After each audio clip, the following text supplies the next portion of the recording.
Teenagers aqui. Hoje eu vou falar sobre o making of do segundo filme do Homem-Aranha, que é o Ataque da Puppet.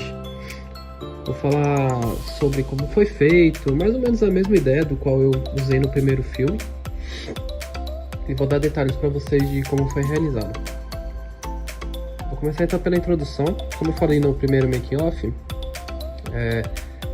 o Homem-Aranha que eu estava querendo criar era um Homem-Aranha que lutasse contra demônios, criaturas, monstros, nada envolvendo o Dr. Octopus ou Electro, uma coisa mais minha, baseado em Supernatural, baseado em como se fosse um herói que ele protegesse a cidade de criaturas das trevas mesmo, e que nem sempre fosse um herói que ele conseguisse salvar as pessoas. Se a minha voz estiver um pouco fanha, é porque eu tô com renite, aí só avisando. Então eu gostaria de criar um herói que ele fosse desse estilo.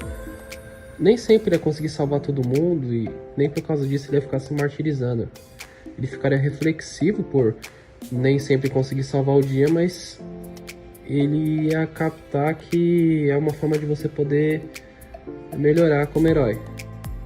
Você não conseguiu salvar tal pessoa, isso impactou na sua rotina como herói, mas de uma próxima vez vai fazer de tudo para que isso não se repita, que os mesmos erros não se repitam, para que outras pessoas acabem não pagando por isso. E aí o primeiro filme foi sobre a ascensão dos animatronics, que animatronics começam a atacar pessoas e raptar crianças, só que no início o Homem-Aranha acha que é só uma pegadinha, e até que ele vê que realmente está tendo reportagens e decide investigar. E aí quando ele chega no local ele percebe que realmente é isso que está acontecendo, e acaba por salvar as crianças para que elas de fato possam ser salvas pelo herói e ele continuar a sua saga.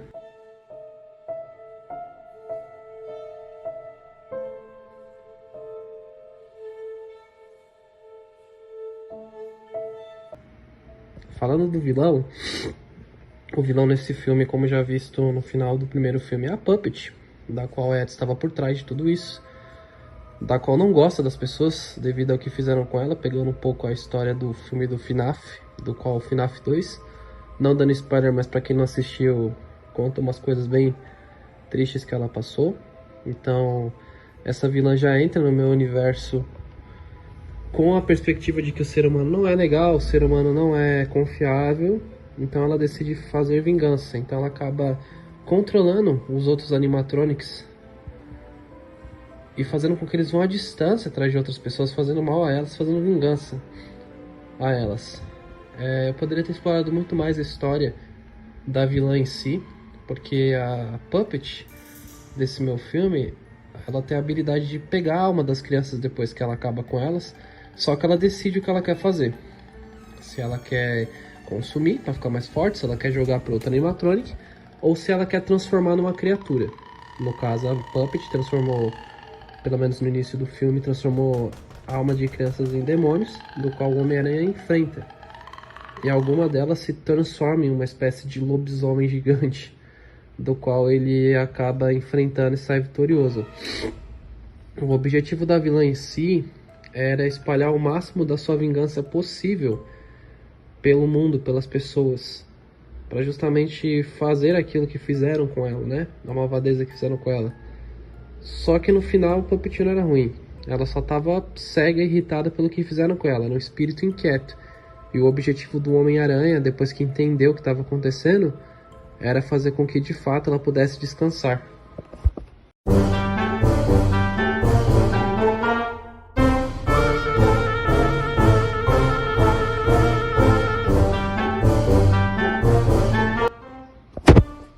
O desenvolvimento do personagem do meu Homem-Aranha, ele, como eu já disse já no primeiro making of, ele ganha os poderes com 15 anos, sendo picado por uma aranha. Só que isso eu não abordei porque eu já queria iniciar já com ele já fazendo as coisas de herói. E quanto mais o tempo passa, mais o Homem-Aranha se torna muito mais responsável. E já velho já, né? Que é nos meus filmes, ele tem essa responsabilidade muito elevada, do qual, por vezes, quando uma pessoa não consegue ser salva ou que ele não consegue salvar alguém, ele fica reflexivo, não se martirizando, mas pensando numa forma de poder fazer com que o erro não seja repetido novamente. Ele também faz as coisas acontecer de uma maneira muito prática, então ele não fica muito tempo pensando, ele simplesmente vai e executa para poder tentar resolver logo. O problema é que muitas vezes não é a solução. Falta um pouco de análise da parte desse Homem-Aranha, né? Desde os 15. Então, acaba sendo difícil para o herói mesmo ter aquele tempo que, não, vamos pesquisar bastante.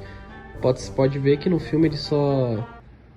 Em alguns momentos ele decide pesquisar bastante enquanto a desgraça já está acontecendo. Então ele espera chegar num ponto, ao invés de resolver logo, num ponto para que ele possa tomar uma ação e poder evitar que o problema se espalhe mais ainda.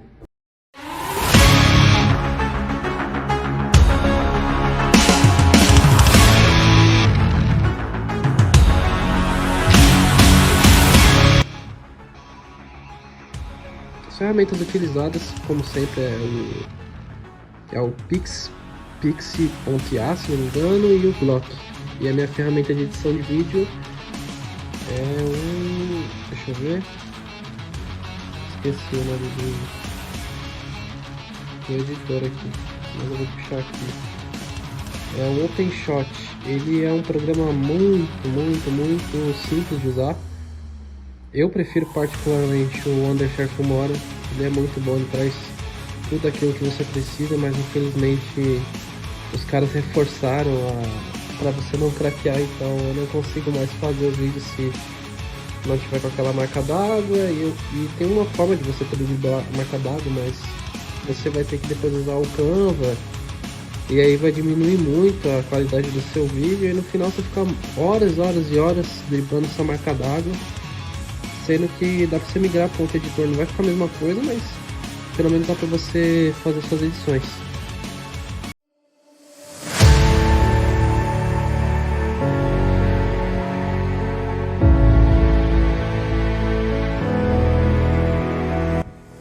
A sinopse do filme é o seguinte: a história conta a continuação do último filme, do qual Puppet estava por trás de tudo isso, após o Homem-Aranha ter derrotado os animatronics. Após isso, Puppet decide pegar as almas que ela havia raptado e transformar as crianças em demônios e decide espalhar o mal pela cidade. O Homem-Aranha, que estava ali por perto, já decide salvar as pessoas. Ele decide ir pra cima. Com certeza ele não ia conseguir fazer tudo aquilo sozinho, enfrentar aquela quantidade de demônios, e por sorte dele tem um padre que consegue jogar sal e fazer uma magia da qual consegue ajudar o Homem-Aranha a rapidamente vencer os demônios. E quando o Homem-Aranha estava saindo de lá, foi pego por mais um demônio, do qual ele quebra o pescoço do demônio e consegue libertar a alma da criança. Não foi mostrado no filme, mas o padre que fez a magia dele conseguiu libertar a alma das crianças e conseguiu fazer com que elas possam de fato descansar. Algumas, a última criança no caso, conseguiu sair viva, porque eu não consegui dar sentido no roteiro. O demônio só se transforma numa criança de novo, aí a criança de todas conseguiu sair viva, as outras almas foram pro céu, foram libertas, e o outro demônio lá conseguiu voltar a ser criança, e o Homem-Aranha consegue salvar ela. Que bizarro. E aí o filme ele conta também um pouco do dia a dia do Homem-Aranha, que ele trabalha com TI. O amigo dele fala que tem uns dois animatrônicos, uns dois robôs, um amarelo e um preto e branco, que estão causando um alvoroço na cidade. O Homem-Aranha diz que sim, entende, mas que acredita que o Felipe, né, que é o Homem-Aranha, entende que está acontecendo tudo isso, mas que acredita que o Homem-Aranha vai conseguir resolver. Uma coisa que aconteceu no primeiro filme foi que quando o Homem-Aranha foi investigar, ele não foi fantasiado, ele foi sem fantasia, muito burro da parte dele. E isso fez com que Puppet soubesse quem ele era. Então a Puppet sabia onde, de fato, o personagem, não o Homem-Aranha, mas quem estava por da máscara, para onde trabalhava. Então depois de ter acabado o expediente, O nosso herói, ele vai desligar as luzes e ele ouve uma criança chorando, vai até ela para ajudar, e a criança na verdade é a Puppet, que tá disfarçada. Eu te falei falei para vocês que a Puppet tem a habilidade de transformar almas em monstros ou consumi-las, mas ela também pode se transformar em uma criança. Então ela consegue enganar bem, tanto é que os olhos dela ficam vermelhos depois, podendo ter ficado pretos, mas eu não coloquei.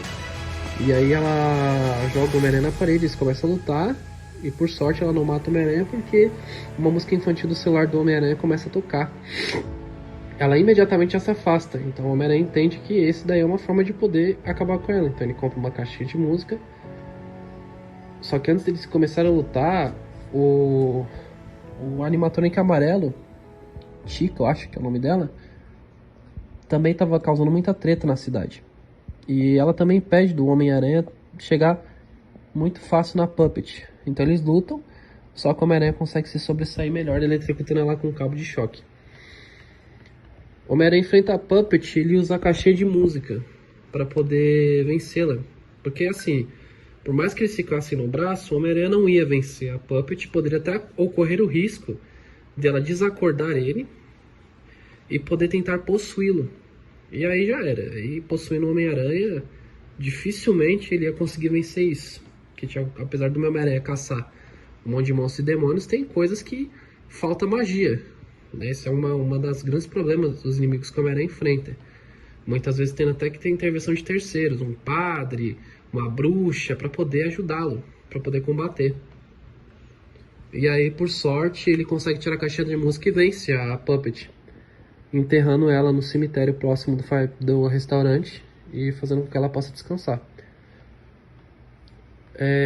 No episódio final, umas crianças brincam com um livro misterioso de invocação, achando que não ia dar em nada, mas decidem fazer. Então elas acabam invocando o antigo espírito da colheita, do qual vocês vão saber mais informações no próximo filme que sai 1 de outubro, já nesse ano, na época de Halloween. Então, esse daí foi o making off do filme. Muito obrigado por você que assistiu até aqui e até o próximo vídeo.